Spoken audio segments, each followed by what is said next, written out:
From Tally to Cali. It's time to wake up. Wake up! Wake up!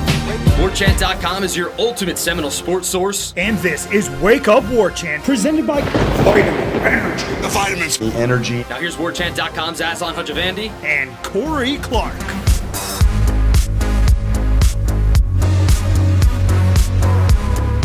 Wake up! It's Wake Up Warchant presented by Vitamin Energy. Coming up on today's show, Corey and I spar over whether or not the offense needs to get better in a hurry, the one underlying reason why none of us on the show are panicking, and freaks on the roster.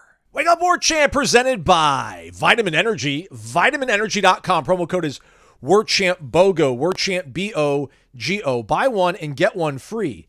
Every single bottle of Vitamin Energy's got no sugar in it. How's it going to taste, though, Aslan? It tastes great. And it's got 260 milligrams of all natural caffeine. Get you going for 7 hours of your day. Because, let's be honest, Corey, I mean, can you harken back to your 8 to 5 days? Once you get to 4 o'clock, you're good, man. Like, you see the clock, like 5 o'clock is good. So, you don't need the whole 8 hours of energy. But 7's good. And then you can cruise that last hour of the day. Do you remember your last 4 to 5 o'clock, that hour when you worked at 8 to 5? Did you ever work at 9 to 5, 8 to 5? I mean, not in the traditional sense, no, because I went from having menial jobs as like a busboy or a this or a that to having this job, which is certainly not an 8 to 5 job. Not that I work harder than anybody else. I'm saying True. Our hours don't end at 5 o'clock. But I can certainly relate to people being tired, Aslan, if that's what you're asking. Yeah, absolutely. So take Vitamin Energy, VitaminEnergy.com, promo code WarChampBOGO, Mood Plus on the menu this week. People on YouTube want me to cheer up a little bit, so I've listened. I'll take my Vitamin Energy Mood Plus this week, and we'll see how I'm feeling when I'm out in Jacksonville here with Irish O'Fella hanging out watching practice at UNF for the next 2 days. Hopefully bring back good information for you. Always good information over at warchant.com. Promo code FSU1.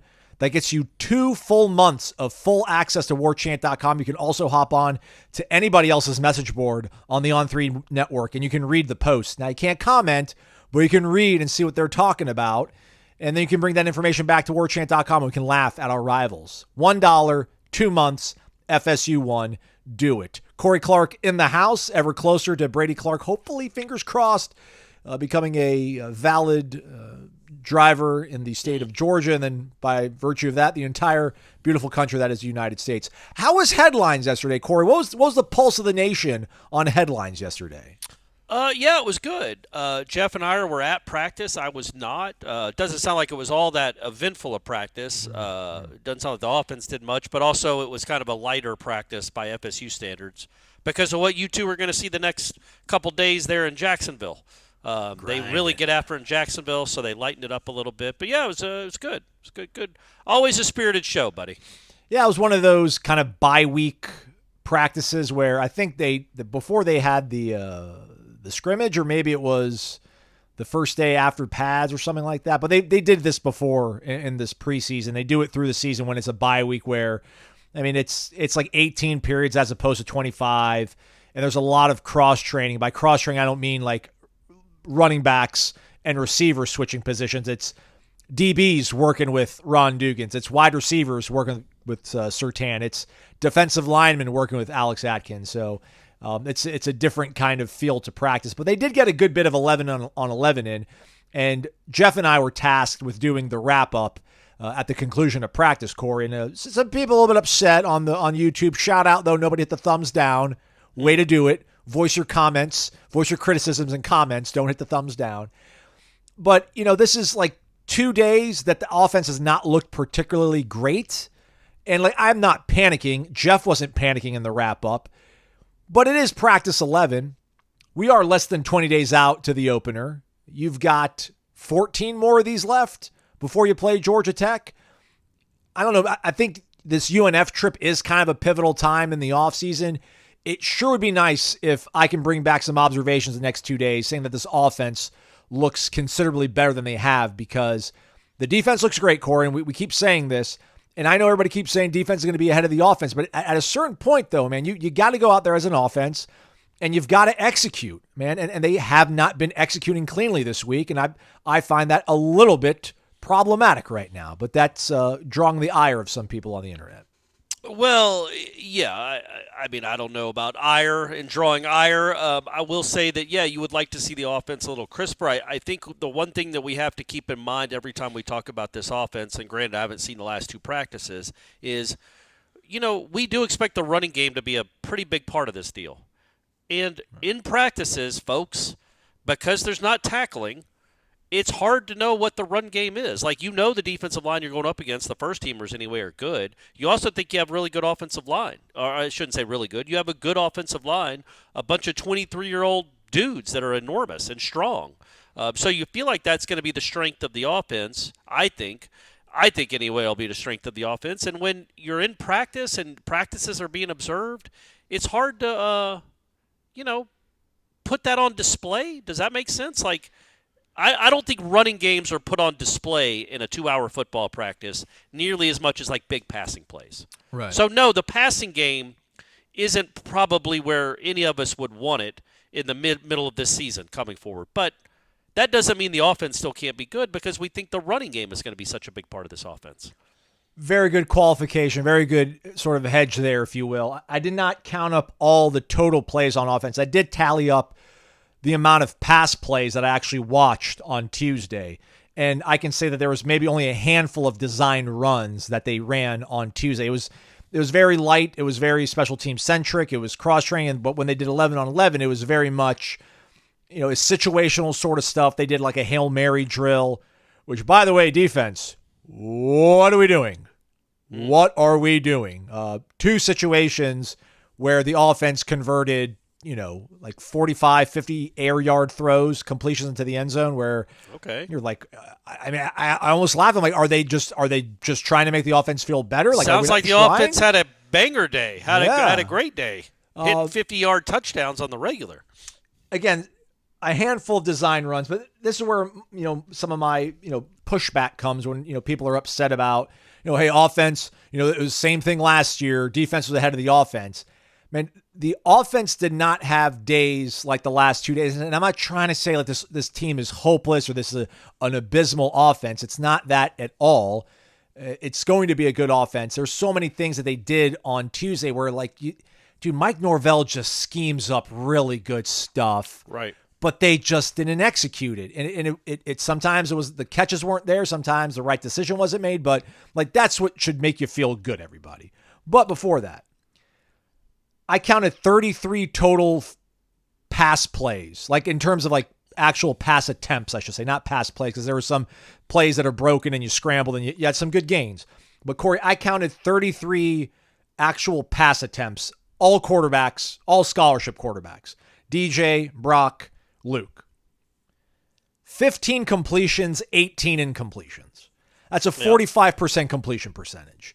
They never had a day like that last year, ever. Like before they went to Jacksonville 2 years ago, wasn't that the Jordan Travis unconscious practice where the ball like never hit the ground? So I mean, there's moments, there's sort of hallmarks to these preseasons and years past where they were further ahead on offense. Not to say they can't make up some major ground here, but I sure would like to see them do it soon enough. That's all I want to try to convey. Sure. Again, as we talk about, it's always a little bit hard to gauge because it's not like they're practicing against the Boston College defense. This is true as well. Yeah. Or the North Carolina defense. They're practicing against, you certainly wouldn't want to hear that the offense was lighting up the defense every day. So that wouldn't be a good sign either. That's the rub when it comes to talking about these practices and what you're going up against. But even still, there is a reason for a little angst just because the passing game doesn't look great. My only counter to that, you want the passing game to look great. You want to look better than it has. We still don't know what the receiver core is going to be. I also think, again, I just think maybe in a practice, when we're talking about incompletions and maybe you're looking to there is context to these things. Like some of them are, and I'm not saying you're not adding context. I'm saying some of these drills are 3rd and 11s. Some of them are 3rd and 7s. Some are 1st and 10s. And it's like, okay, well, you don't want to make a horrible decision on first down. That you might, so maybe that's a 2-yard completion or a throwaway, but on 3rd and 11 you got to throw the ball. So I think that adds some context. It's not just like the Florida State offense was going to go 15 of 33 against air or in a normal 1st and 10 situation. At the same time, I think when we get into games, the running game, like I talked about, also, man, we talked about on headlines, like Toafili and Lucas are a part of this passing game. They just are going to be. And I think there's some safer throws in that area during games where it's like, oh, you're going to give me that? Let me take it. That maybe we don't see as much in practice. But, yes, you would more than anything, man, don't you just want another receiver that's not a true freshman to step up and make plays? Isn't that kind of what we want to see? Because Malik Benson's been fine, and judging from the practice observations from Ira, he's had a good 2 days. But Elijah Moore has too. And it's like, okay, do you really want – we're going to Jacksonville now. Do you want Elijah Moore being your second most productive receiver right now heading into Jacksonville? Like, it's cool. Maybe he's a super freak. But you would have liked your older guys to maybe take a step that doesn't apparently has been taken yet.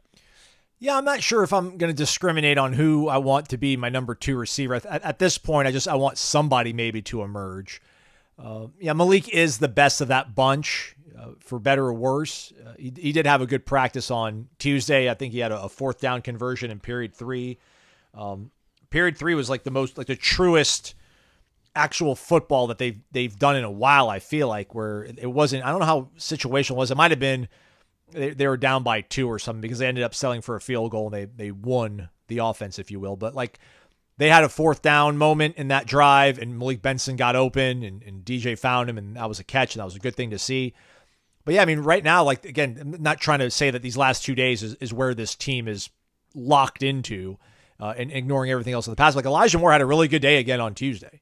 Yeah, and after the scrimmage. Yes. And after Mossing, we can get it out there now because Ira mentioned him in the. Come on, Ira. He mentioned him in the observations. After Moss and Quindarius Jones. And the reason I think he mentioned him is because Quindarius won the first 2 reps of those one-on-ones against Elijah Moore and didn't mind telling him about it. So Elijah not only beat Quindarius, who's been very good, by the way. He's a good player. Not only did he beat him in that rep in the end zone for the touchdown, but then he talked to him about it, showed a little moxie. Like, he went back. The response that we hear about so much. Good to see. So again, just like McCoy talking a little smack to Shaheem. Elijah Moore and McCoy, I definitely feel are going to play. I just don't know if they're going to play immediately and how much. Because, again, I brought this up on the headlines, but it's like, okay, maybe Elijah Moore and LaWayne McCoy are your 2 most talented guys outside of Malik. It's certainly, and Hakeem's in the mix there too. So but do you play those 2 guys and Hakeem over a guy like Kentron, who may not be as talented ceiling-wise, but knows where he's supposed to be, probably, because he's been the 5th year in the offense? Like, what's the give and the take there where it comes like, okay, I want a guy that if he's one-on-one can go make a great play, but I also am not 100% sure he knows where to be on this play. Or he's going to read, what the defense is doing. And so that's and make an adjustment that way. Like, that's what I wonder about. It's a fine line between what they're going to do. It's going to be really fascinating to see because I don't think there's any doubt that Elijah Moore and LaWayne McCoy have both made it very obvious that they are going to play this year and are going to be very, very good in the future, it would appear. But are they better for you in September than Kentron? That's the question, or Darion, or somebody like that. That's what I don't know. But also, again, I think when we lament the offense's shortcomings, and they're going to have shortcomings, man. You don't lose the guys they lost and just pick up no harm. You're great. And we're also setting a high bar, right, Correct. in terms of how we want this offense to perform. Yeah, but I think I think if you're trying to get to the mid-30s averaging per game, somewhere between 33 and 36. The tools are all there, man. You've got a quarterback that's a veteran who shouldn't make any horrible mistakes. You've got talent out wide. It's unproven, but you do have talent. You've got a tight end that has had a great camp that is absolutely going to be a factor. And then you've got a bevy of running backs that not only can take advantage of an enormous old ass offensive line, but they can in the running game, but they can also make plays in the passing game. And they're going to give you some outlets, which, okay, that was only a 7-yard air pass, but my man Lucas just turned it into a 30-yard gain. Now we're rolling. Or Toafili just took it to the house. Or Danzy just took it to the house. Now we're rolling. Like, that's what I think, whoever the number 2 wide receiver ends up being, the quartet of Benson, Morlock, Toafili, I guess it's a quintet, Toafili, Jalen Lucas, Ja'Kai Douglas. 2 of those guys are small, I get it. Toafili's more of an absolute running back. But still, what they can do in the passing game could make this thing look better than it has so far in the first 2 weeks. Plus, again, I mean, who's got the advantage, Aslan? Right now, what is the better position group? What is the more talented position group? What is the more experienced position group? DBs or wide receivers? Yeah, well, that's why I would kind of push back when you say they have all the tools. I mean, I think they've got a good enough quarterback. I think they have an excellent offensive line. I think they have a very good stable of running backs to choose from. But and I think Kyle Morlock is an above-average tight end. But right now, I mean, you're hoping right now. Well, no, but receivers. My point was they're going up against a really talented secondary. Yeah. So it's not like they're like if they look like this against Georgia Tech or Boston College, you're like, oh no. But it's almost like, yeah, man, these guys, Kentron Portier has trouble getting open against Azarie Thomas. Well, welcome to the club, buddy. Half the NFL receivers would have a hard time getting consistently open against Azarie Thomas. Maybe 80% of them. Cypress is good too. Yep. Like, you know what I mean? Quindarius is good. Shaheem is good. Like, that secondary, not just in one-on-ones, but the way they communicate, because they are veterans. They're hard to take advantage of. They're hard to find holes against. That doesn't mean it's going to look like this when you start playing less talented, less experienced secondaries than your own, who also are quite familiar with your playbook. So, again, all that's not to excuse a performance or a bad performance. It's just to add some context that because they don't look good on August 6th doesn't mean they won't be plenty good enough come September. You're not wrong. I mean, I won't disagree with really any of that. I mean, and I do think that in the context of this schedule in the ACC, yeah, you do feel good with this head coach and the way that he draws things up. Much better. I like that too. We don't give that enough credit, do we? No. Like, yeah, he's pretty good at dialing up stuff. There was 2 plays today where if you're an offensive playmaker, if you're a pass catcher, you dream of this. Like, you dream of a play where pretty much you are the only option on this. I'm going to get you open. I can promise you on my life I'm going to get you open. I just need you to turn around and be ready for the ball to come your way and catch it and get upfield and get 15, 20, 25 yards on this play. And he draws it up, and DJ gets a snap, and DJ knows where to go because there's only one freaking option pretty much on this throw, and the guy drops it. And you're like, golly, and you've done this a lot these last 11 days. Like, at what point are you going to stop doing that? Because it's not the coach's fault. Like, it's on you right now, and you've got to figure out a way to be more consistent on this. And there are some guys that have been more consistent catching the ball that had a couple drops on Tuesday too. And you're like, golly, like I just want the one day again. Like there's been the flashes, but like the defense has been consistently great. Like I just want to see like that consistent day or two or 2 days in a week from this offense where you're like, all right, I feel good about them moving the ball against Oregon. I feel good about them moving the ball against Georgia or Ohio State.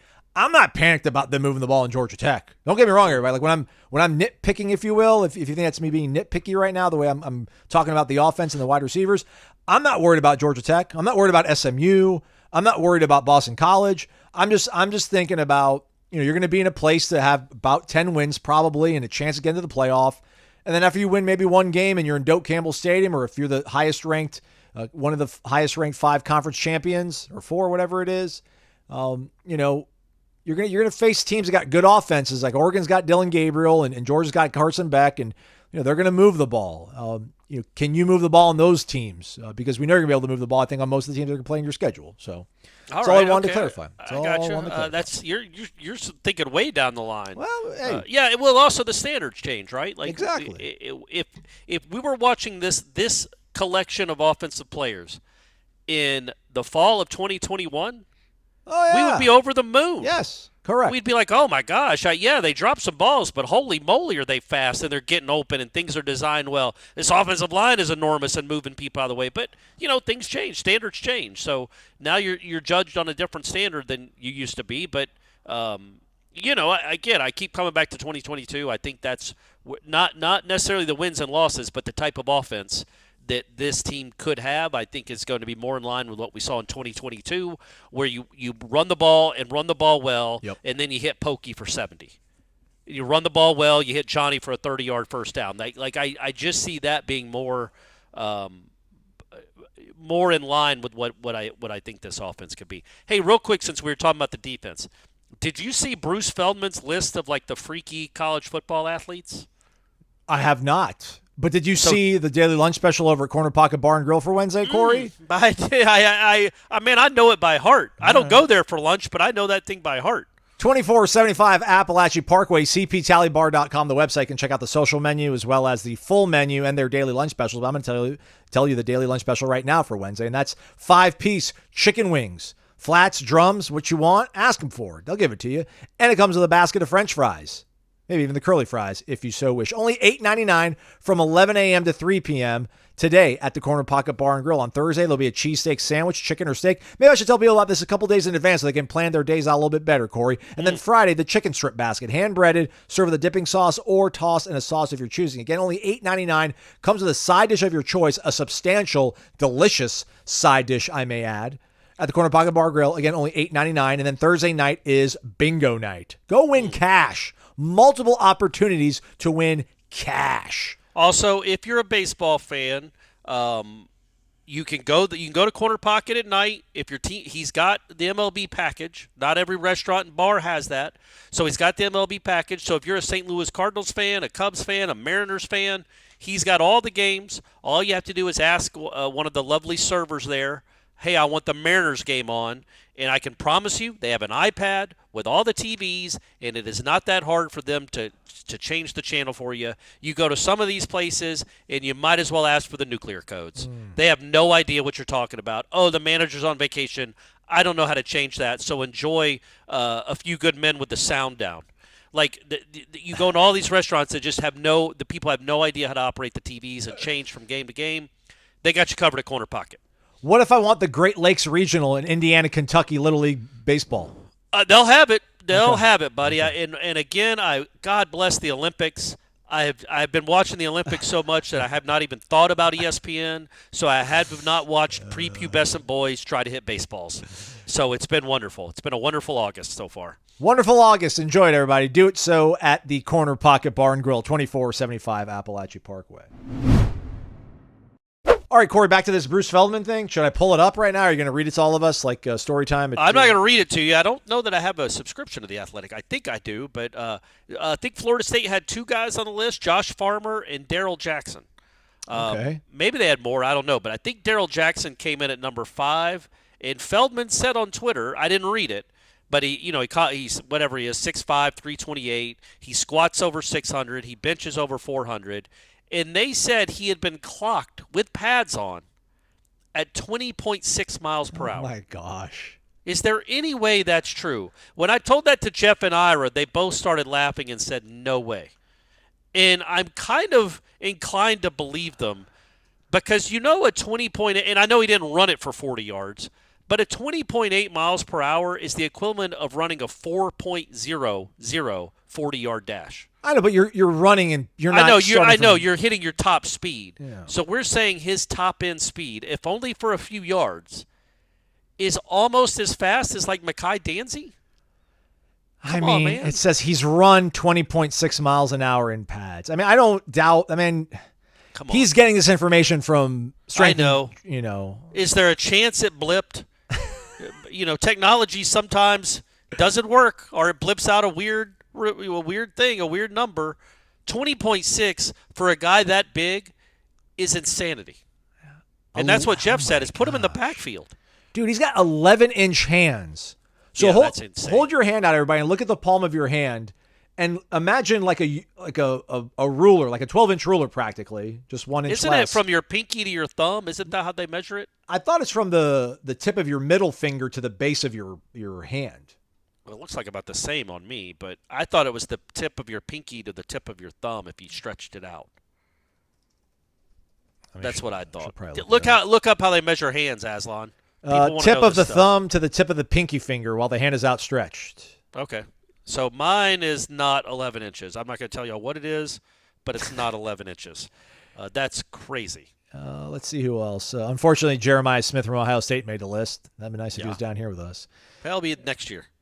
The kid from Devin Van from NC State, he's on there. Thor Griffith, is he from he's from Harvard. He went to Louisville. Does he rank them? Does Feldman rank them? Yes. I don't know if he's got him ranked 1 through whatever. Daryl Jackson's number 5 on the list. Yeah. Travis Hunter's number 2. Everybody, just to irk you. We don't even care about him anymore. Let me see. Is he still playing football? Where's Josh Farmer at? Man, he did lots of numbers here. 30, Josh Farmer. Okay. Is he the next Florida State guy? So it's the two deep tackles? Clocked at 19.6 in pads. Apparently, Florida State's defensive tackles should be running the 4x1. Maybe they should be defensive. Maybe they should be receivers for Florida. That's what I'm saying. Throw jump balls to those guys, especially 11-inch hands. He'd catch everything, and he'd run by the DBs apparently. All right, so I mean that's crazy. It seems hard to fathom in full pads at that size, even if for a brief 10-second stretch after he's gotten a running start, that my man's top end speed is that fast. That's insane for both of them. Miami's got 2 guys on the list. FAMU's got 1. Okay. Florida Gators don't have any. Who's the FAMU? Let's go back here and look at this one. Kendall Bowler, cornerback. So we're good. We didn't need you anyways, Kendall. But best of luck out there. Is Coach Colsey, is he the head coach now at FAM? Yeah, I believe so, yeah. Let's go. 4.3, 840, broad jump to 10.9. That's good. That's all. I mean, he ranked 100. He's got 101 guys on this list. My gosh. I assume he just emails like the strength coaches at all these schools, yes. And it's like, hey, give me your craziest freak. So if Josh Storms or the people that are at Florida State say, yeah, he was clocked at 20.6, we got to believe him. I've watched Daryl Jackson run, and he isn't slow. It's hard to imagine he's that. I mean, that's insane that even for a brief second he can run that fast. But, man, so, again, when we talk about this Florida State defense, Daryl Jackson hasn't ever been great in college. He was pretty good at Miami 2 years ago, and then obviously through something out of his control, he didn't get to play last year. He needs to be great. He's got all the tools to be great. He looks great when he's out there in practice. He looks almost unblockable. Josh Farmer, too. Now, again, Josh Farmer's been good, but is he going to take that next step to be great? That's what you wonder with these guys, right? Same thing with Shaheem. Like we talk so much about the unknowns, but the guys that haven't played a lot, and we try to give you updates on how they look because none of you have really seen them in competitive situations, or if you did, it was against Georgia. But like even Cryer, Nicholson, those guys, Marvin Jones, but like the good guys on your team are still allowed to take a step and become great. The older guys, and that goes for the offensive line too. What if Darius Washington plays himself into like a second-day pick? What if these 2 defensive tackles are freaks and are drafted in the first couple of rounds? Not 4th round, 6th round, but the 24th overall pick and the 33rd overall pick are playing right next to each other on your defense. That could be the case. And if that's the case, well then, man, your team might go from good to great. Like right now, we're all expecting Daryl Jackson and Josh Farmer, I think. We're all expecting them to be good college defensive linemen. No, but are they going to be special? Yeah. Because it's in there. Yeah. And what would that mean if they're special? Yeah, the interesting ththing I thought from Tuesday, and this is why I think they've got an excellent offensive line, is because I think so much of the problems that the offense was having was because of the back end of the defense. Like it was like coverage sacks galore on Tuesday. And the front four really wasn't that overactive. I mean, the offensive line did their job. It's just the coverage was so solid. And that's, again, comes to the guys, guys not being able to get open. Is the defense just schemed that well? So my player of the day for the offense was Elijah Moore, and then I couldn't pick a guy on defense, so I'm just going to give it to Adam Fuller, and I'm going to give it to Adam Fuller and Randy Shannon because can't just give it to Surtain, because it wasn't just the corners. Like, there just wasn't a lot there for the offense on Tuesday. So those were the standouts. And then another like sort of context here with Elijah Moore. So that first drive of the day in period 3 where they go 11 on 11, and they did get into field goal range and converted a successful field goal. There was 5 completions in that drive, and only it was 3 to Benson and 2 to Elijah Moore. So Elijah Moore like is involved with this offense right now at this point, which is cool to see. And then they had a boatload of completions in that period, which was a very like true test of your mettle when it comes to being an offense. And it wasn't, you're going to run 3 snaps, you're going to run off the field, we're going to bring in a new set of guys. It was, they kept the defense out there too, and they were getting kind of gassed and winded too. So you did get to see the offense like in a really true sort of moment, game pressure, how things are going to play out in a football game. And you're like, all right, man, they were able to get and move the ball down, like, 70 yards or so to get into field goal range. So that was really good. Okay. And it also made me kind of think too, Corey, about the fact that I don't know how many times they're going to be starting on their own 25-yard line. They're going to get scored on. It's going to happen once or twice, a few dozen times maybe.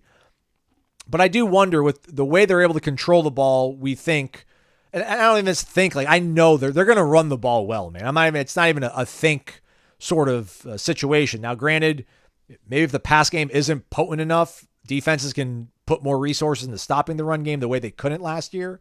But I don't think it's going to get that drastic for the passing attack. But isn't it kind of fair to start thinking about the fact that this defense is probably going to be able to get a lot of 3 and outs when your offense maybe isn't able to get going early into a game? You've got Mastromano who's going to be able to flip the field, and this defense is going to be able to get off the field so quickly that your offense is not going to have to go the length of the field the way they had to do in period 3 on Tuesday. Like there's probably going to be a lot of drives that start on their own 40, and that's going to make things significantly easier for an offense that might be somewhat limited, at least in the early part of the season. Yeah, and we'll see how much they're limited, but yes, correct. I mean, good defense, good special teams, which we think they'll have both, even if your offense is average. And I don't think the offense is going to be average because I do think they'll be able to run the ball, and they got good running backs, and there's plenty of talent all over the place. But yeah, but we'll see because it's a lot of new guys. But with a good offensive line, a good defense, and a good special teams, that's a pretty good recipe to have a good season. I just used the word good 5 times in the span of, I'd guess, 23 words. Good job, buddy. But I think that's the truth. I think good offensive line, good defense, good special teams leads to good stuff. And even if your passing game isn't 300 yards a game, it's not Ty Detmer from 1990, or it's not, name a team from last year, you can still be really hard to beat. And I think if this defense is as good as we think it can be, if this special teams is as good as it should be, they're going to be really hard to beat. They're going to lose because, again, you're not going undefeated 2 seasons in a row. Look around the country. It doesn't happen. And it's a tough schedule. They're going to lose, but they're going to be very hard to beat for the most part. I'm just trying to think, and I did a really quick search and I couldn't find it, but it is kind of worth, planting the seed in people's minds that are listening to the show. I just think when it comes, like, maybe I'll leave a note in my head to see if I can find this out in October. But I just think over the course of this season, like, Florida State's starting field position is going to be significantly more advantageous than their opponents. I'm really curious to see how that's going to work out, like the actual raw numbers of it, because I think that is going to be a large reason why Florida State is going to end up being successful this coming season, is because the defense is going to be so stout and they are going to be able to run the ball quite effectively, even when, they're showing their hand to a certain extent. Meanwhile, I think most of these teams are going to be playing against are going to be up against it, and they're not going to get great field position. They're going to be starting on their 25 because Florida State's going to score. In the case that Florida State doesn't score, I think Mastromano is going to be able to pin these teams deep into their own territory. And then it's going to be like, good luck. Good luck, Boston College. Good luck, North Carolina. Good luck, Miami. Even with Cam Ward and Restrepo and Damien Martinez. Like, good luck having 15 drives in a game, 16 drives in a game, and 12 of those are, inside your own 25. I don't think they'll have that. I think you're up shooting the number of drives, but, because I think they're going to be more and more like NFL games where it's probably 10 or 11 drives. All right, well, yeah, but still, if you have 11 drives and 8 of them start inside your own 20, yeah, man, as Jimbo used to say all the time, I don't know the percentages, but only I'm going to make it up. If you get the ball at your own 40, you score 36% of the time. If you get the ball at your own 10, you score 11% of the time. Like those are the numbers through all of college football. It's that kind of disparity. I don't know what the numbers are, but it's that kind of disparity. Right. Yeah, man, you've got a good kicker, you've got potentially a great punter, and you might have great return men. Punt return might be a bit of an issue, but I think you're going to have great return men, and nobody cares more about special teams in this group. So you should be good in special teams and make some plays. And again, I'm not giving up on this offense, and I'm not even giving up on this passing game. I just want to see I want to see a little more consistency, obviously, but I think they're going to be maybe better than we're letting on right now. But, yeah, we'll see. Yeah, again, I think they'll be just fine in the conference slate. I'm thinking about December and January, which, again, that might be looking too far ahead for a lot of folks. But I like it. I like it, though. That's sort of where I'm at right now. And, again, I just want to see them win a day. I want to see them win a week. And it can start today in Jacksonville, and we'll let you know how it is. We'll have video footage and interviews afterwards, a recap with Ira and myself, and then Corey and I are going to do a mailbag. So get over to warchant.com, the Tribal Council, post your questions.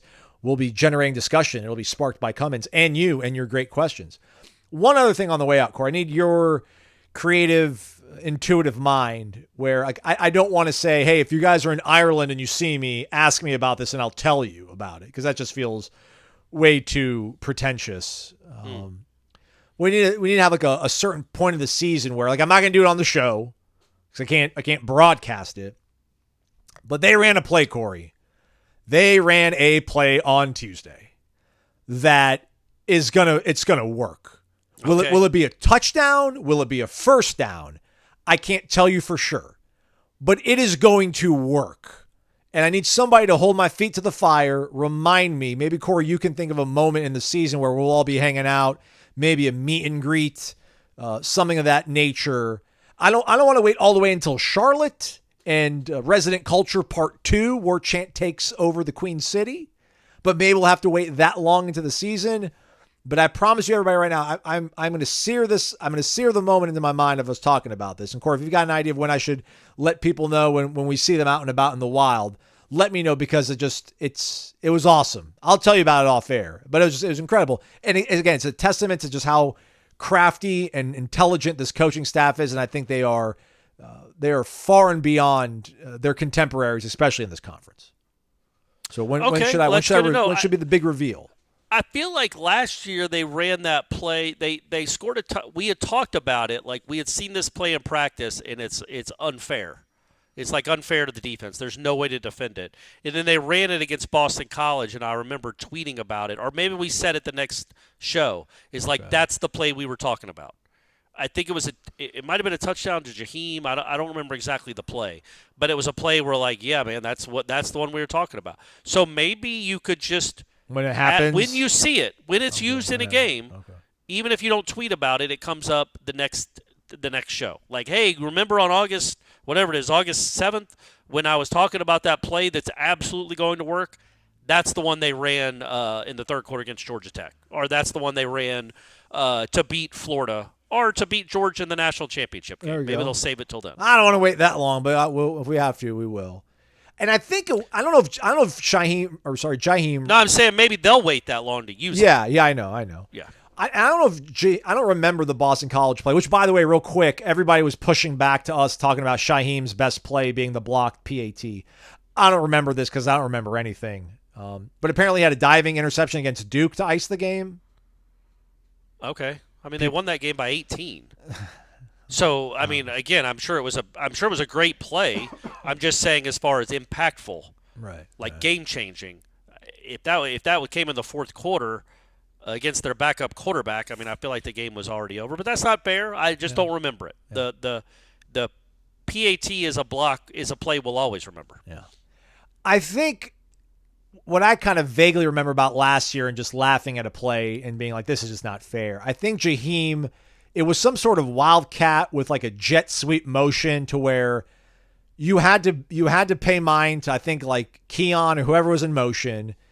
And I think Jaheim like faked maybe the handoff, and then he rolled he rolled to the opposite direction of where the motion was coming from.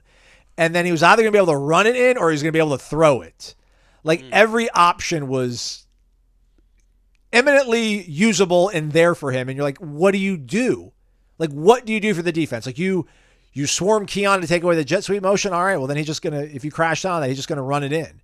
If you all stay back on your toes, he'll run it in. If you guys come up and try to press, like he'll throw it over you like a jump pass. Like they did a couple of those, and I think it was inside Doak Campbell Stadium when they were doing some of those practices towards the end of camp, where we saw some of that stuff from Jaheim. And this play is on that level of. Can't wait, man! I can't wait to you to elbow me and say, "I think it's coming." I think there it is. There it is. I can't wait to see it. Yeah. So we'll see how it goes. Again, we'll be out at practice. Irish O'Fell and myself at UNF for the next 2 days. Check out warchant.com. We'll have footage from the interviews, or rather footage from practice, interviews afterwards. Again, a recap. Corey and I are still going to do some shows. Renegade Express mailbag, already said that. Live show Thursday, 6 o'clock. Tap in, as the kids say. Jeff Cameron Show, 1 to 3 o'clock. Go check out warchant.com in the meantime. He's Corey, I'm Aslan. Thanks for listening to Wake Up Warchant, presented by Vitamin Energy.